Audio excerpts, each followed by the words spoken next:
And I know often one of the things that like you'll say is like, we do things for an audience of 1. But basically she's saying we do things for an audience of 0.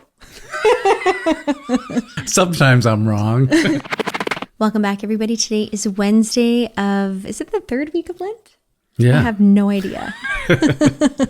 Our kids are telling me that we're about halfway there. Because they have a little map that they color in each day before they get to Easter. And so I think my son said there's technically like 20 days left. He's counting down. Yeah, he's counting down. Yeah, maybe we are too.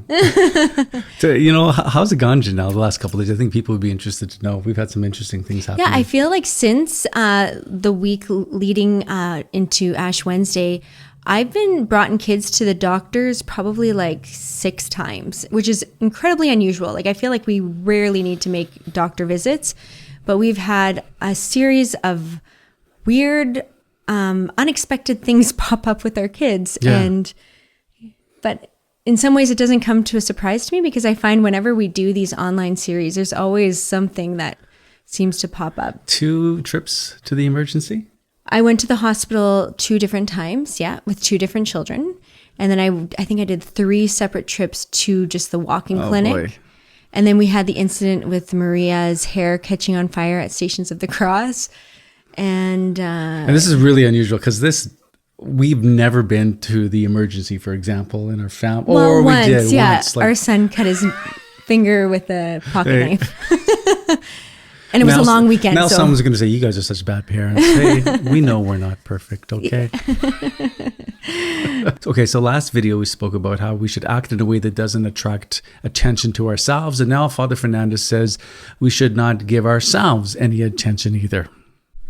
To be overly concerned about one's spiritual progress, about the consolations which God gives or does not give, about the state of aridity in which one may be, all this is often the sign of a subtle spiritual egoism, a sign that the soul is more occupied with itself than with God. So an interesting insight that although we are seeking God and we are spiritual, that we have an unhealthy obsession with our spiritual growth.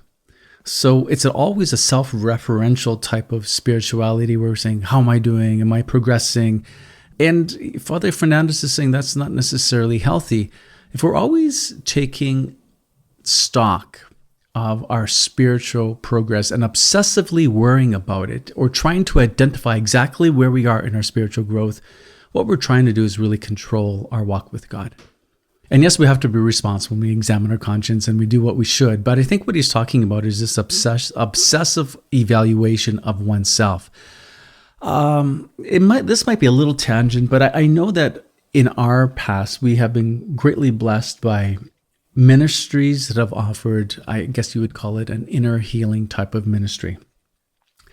And I think there could be a place for that, but I do think my thinking has evolved because in such a situation, sometimes you can start thinking, well, why am I acting this way? What's the root to this fruit?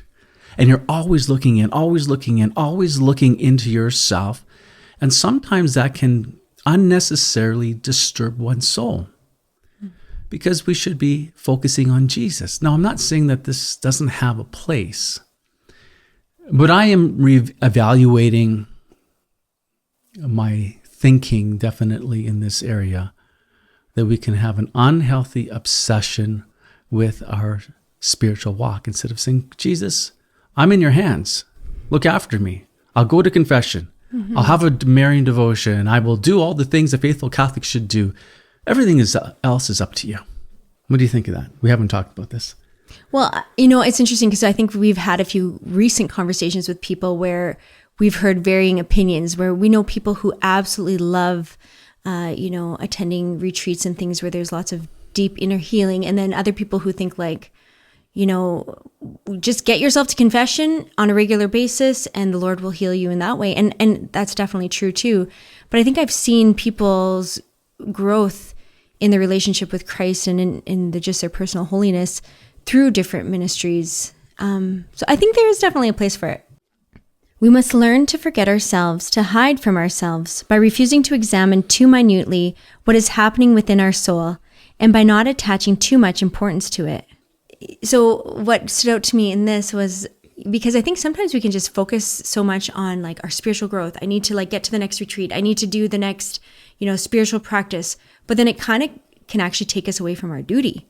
So, I remember growing up and seeing this even sometimes in different homes where the parents would be always gone to different, prayer meetings, and then the kids were just sort of left on their own and at sometimes might have been getting into trouble.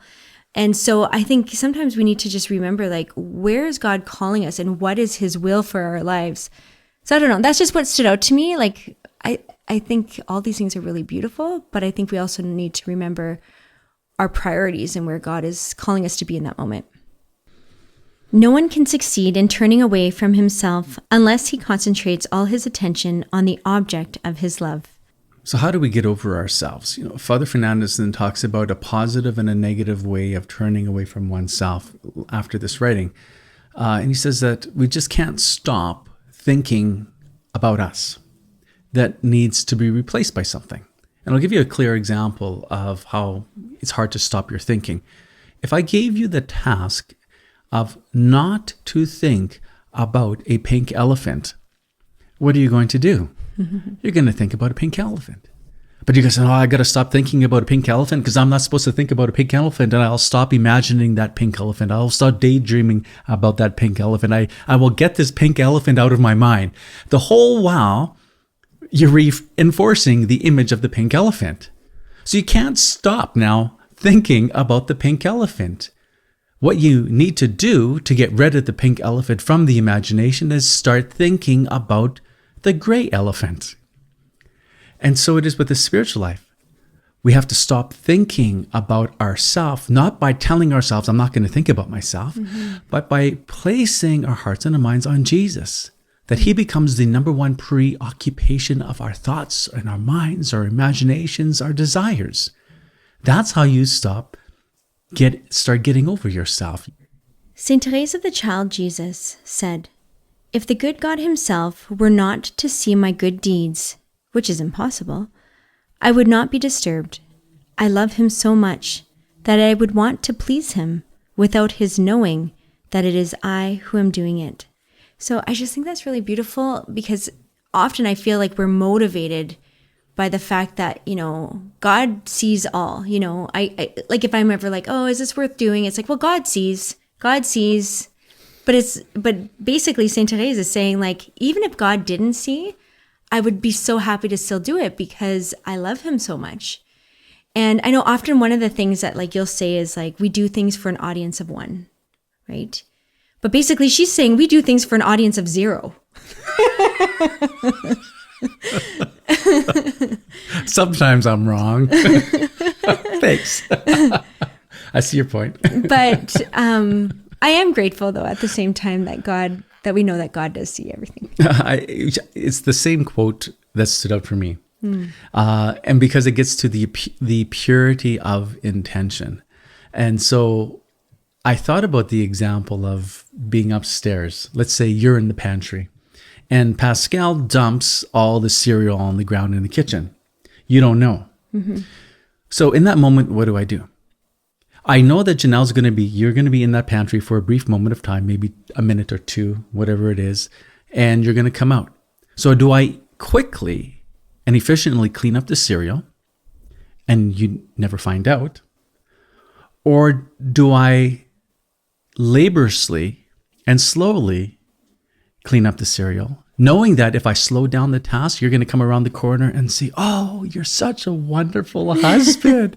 Look at you on your hands and knees cleaning up after Pascal. Yeah.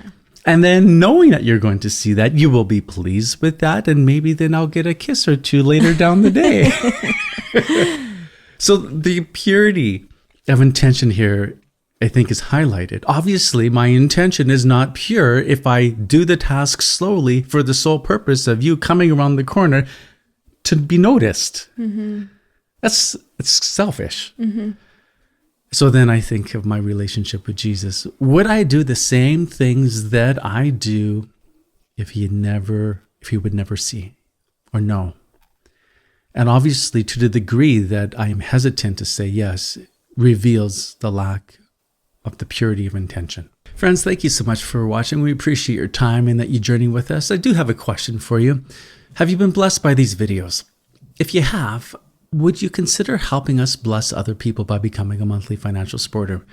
We can't do the work that we do without the financial support of other people. If that is a possibility, we'd be very grateful. You could head over to kenandjanelle.com and there is the opportunity. Please share with us below also what stood out to you and why in this video, and we'll see you soon. God bless.